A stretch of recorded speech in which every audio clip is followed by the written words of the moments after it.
habíamos acordado, yo voy a hacer algo distinto. Miren, en primer lugar, lo quisiera empezar, como siempre hago cuando me refiero a este texto, con un homenaje a Enrique Sileri.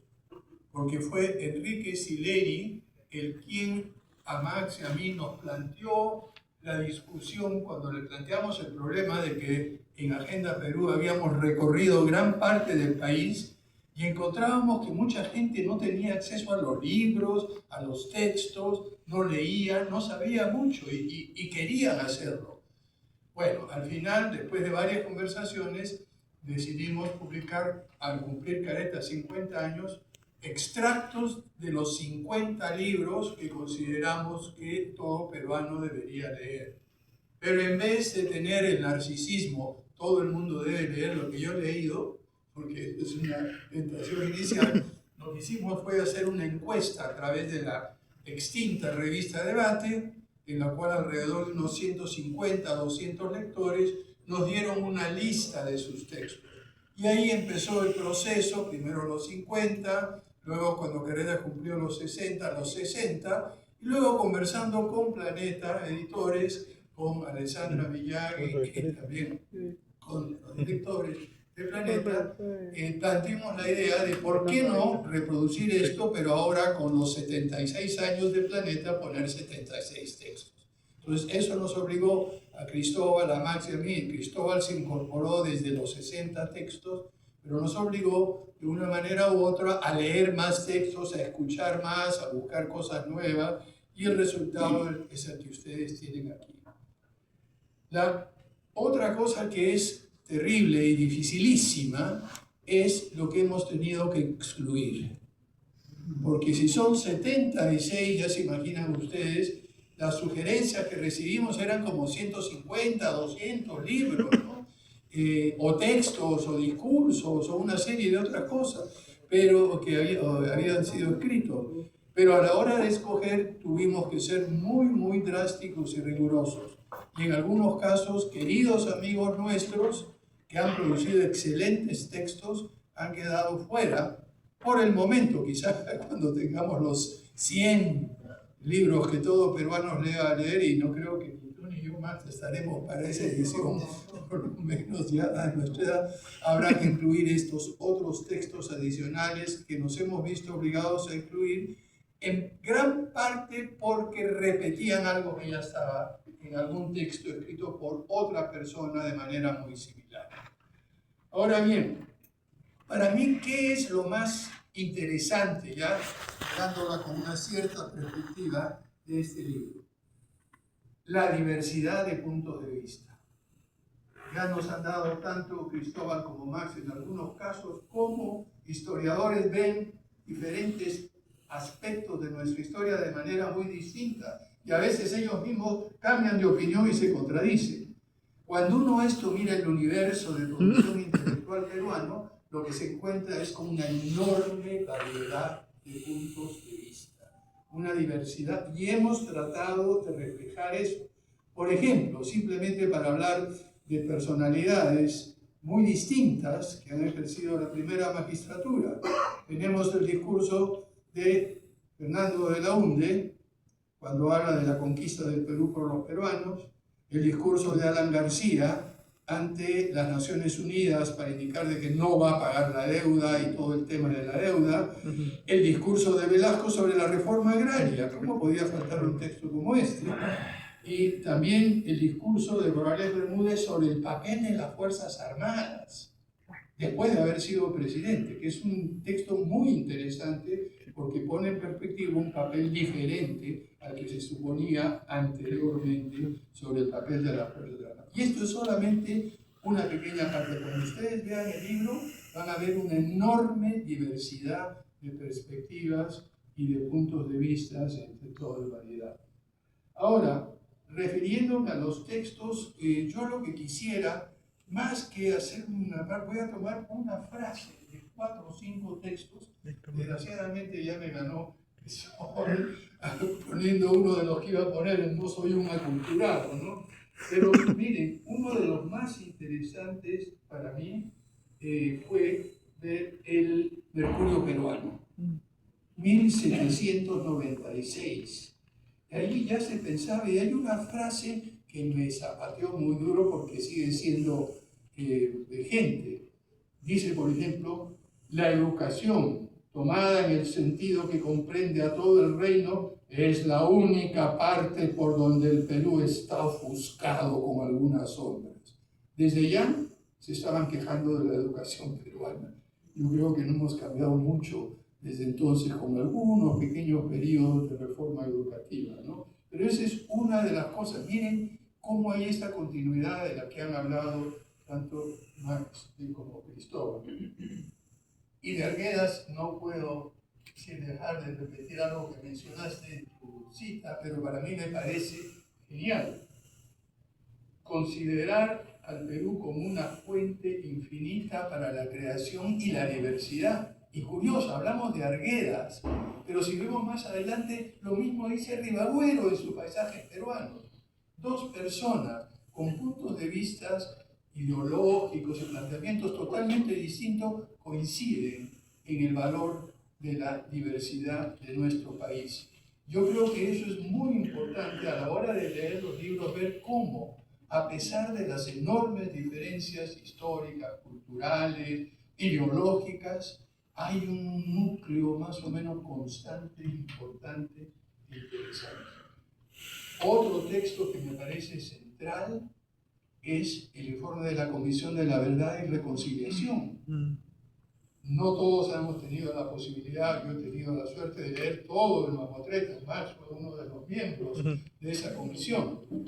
Pero realmente, cuando se habla ahora de los terrucos, de la CBR pro terruco, lo que dice una frase central: la causa inmediata y fundamental del desencadenamiento del conflicto armado interno fue la decisión del Partido Comunista del Perú Sendero Luminoso de iniciar una guerra popular contra el Estado y la ciudadanía peruana. Más claro no puede estar. Entonces, esas son las cosas que tenemos que recordar yendo, por lo menos, que la idea era que estos textos los estimulen a ustedes a mirar todo el documento completo, ¿no? Otro que abunda en lo mismo es el texto de Antonio Braquet, que lo mismo me refería a la diversidad. Antonio Braquet, un gran ecologista, empieza su trabajo sobre el potencial de la diversidad en el Perú diciendo: el Perú es uno de los países más valiosos del planeta por su altísima diversidad de paisajes, recursos vivos o biodiversidad, sus riquezas minerales y la contribución valiosa de sus gentes al bienestar del mundo. Pero no solo eso, tenemos además diversidad de suelos, diversidad de fuentes de agua, diversidad de pesquerías, muchísimo más diversidad de ecosistemas, etc. Y en un mundo en el cual, y ya yendo al tema que mencionó al final de Bácula, en la cual mira hacia el futuro, en un mundo con estos cambios tan acelerados, la diversidad es lo que nos da resiliencia.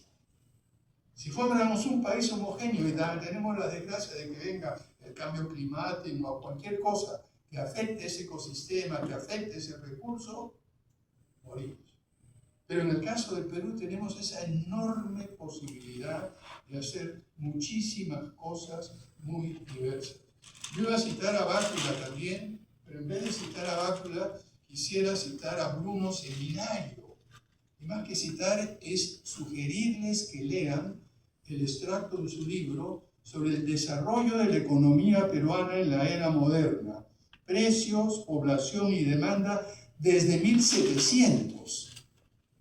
Es interesantísimo para ver cómo hemos pasado por todos esos ciclos de bienestar y de caída y de auge, y cómo cuando uno ve en perspectiva histórica, a partir de aproximadamente 1910-1920, el Perú inicia una senda de crecimiento económico con muchas variedades, y dicho sea de paso, algo que menciona Bruno Seminario en su texto, es que esa diversidad de recursos es la que nos sostiene. Empezamos a fines del siglo XIX exportando guano. Cuando apareció el cerrito del guano se vino abajo, empezamos a exportar petróleo, porque en ese momento vinieron, luego se vino abajo eso, caña de azúcar, luego algodón, luego se vino abajo todo eso, harina de pescado. ¿Qué quiero decir con esto? Que toda esa diversidad de posibilidades de vincularnos a la economía internacional nos da lo que Bácula nos recuerda, una extraordinaria y una enorme fortaleza. Por eso este libro para mí es fundamental también en cuanto a lo que nos permite a partir de la historia visualizar hacia el futuro a partir de nuestras fortalezas, empezando por esa diversidad de diversidades que tenemos que nos ayuda a resistir estos tiempos turbulentos que vivimos. Pero no quisiera terminar sin mencionar también otro aspecto fundamental del carácter peruano que está recogido por lo menos en uno o dos textos, y es el humor. El texto de Héctor Velarde, por ejemplo, que se llama El concho telúrico de acometividad, y lo considera como una característica de nosotros, de los peruanos, de que tenemos esa tendencia más o menos a seguir, que la cosa vaya así, que se maneja, que no protestes, acomódate, pero que eso va dejando adentro de nosotros lo que él llama un concho telúrico que se va acumulando y en el momento menos esperado o explota o se expresa con ironía o se expresa con rechazo de una manera muy fuerte. Y si uno mira todos los textos a lo largo de nuestra historia, ese concho telúrico de acometividad ha surgido de diferentes maneras, desgraciadamente en algunos casos de manera violenta, y eso es lo que tenemos que evitar. Lo que tenemos que hacer es esa capacidad de respuesta que vamos acumulando poco a poco, podamos canalizarla de una manera pacífica hacia reformas, hacia cambios, hacia un futuro mejor, aprovechando esa diversidad de diversidades que tenemos. Y también está el texto de alguien que nadie consideraría un humorista, Carlos Delgado, el ideólogo de la Revolución Peruana. Y Carlos Delgado escribió un texto que era exquisito, una broma. Me imagino que hay algún sociólogo acá en la sala. ¿Ninguno? Bueno, él hace un ensayo que se llama Un ensayo sociológico sobre el arribismo en el Perú. Y si hay algo que conocemos en nuestro país es el arribismo, en todos lados. Y él habla, y resume con eso termino muy brevemente, que como en el Perú es muy difícil llegar a los puntos a base a prestigio, a conocimiento, lo que uno tiene que hacer es ver trepar. ¿Y cómo se trepan? Administrando lo que él dice, el sobe y el raje. Hay que sobar al que está arriba y rajar de la competitiva. Entonces la administración del sobe y el raje es lo que permite el arribismo. Y cuando uno llega arriba, como se ha dedicado toda su vida a rajar o a sobar, no ha hecho nada. Entonces se dedica desde arriba a evitar que los otros trepadores lo saquen. ¿Qué quiero decir con esto? Que además de toda la parte histórica, además de las diferentes perspectivas, además de las ideas de lo que Basadre, que está incluido aquí, habla de la promesa de la vida peruana, también tenemos que tomar en cuenta nuestra personalidad, tenemos que tomar en cuenta el hecho que ha mencionado Máximo con toda claridad al citar a Juan Miguel Bácula, las perspectivas que tiene extraordinarias perspectivas nuestro país en este mundo precisamente tan enredado y tan complejo por esa diversidad de diversidades que tenemos, y hacer todo eso manteniendo algo que nos permite sobrevivir, es un cierto sentido del humor. Muchas gracias.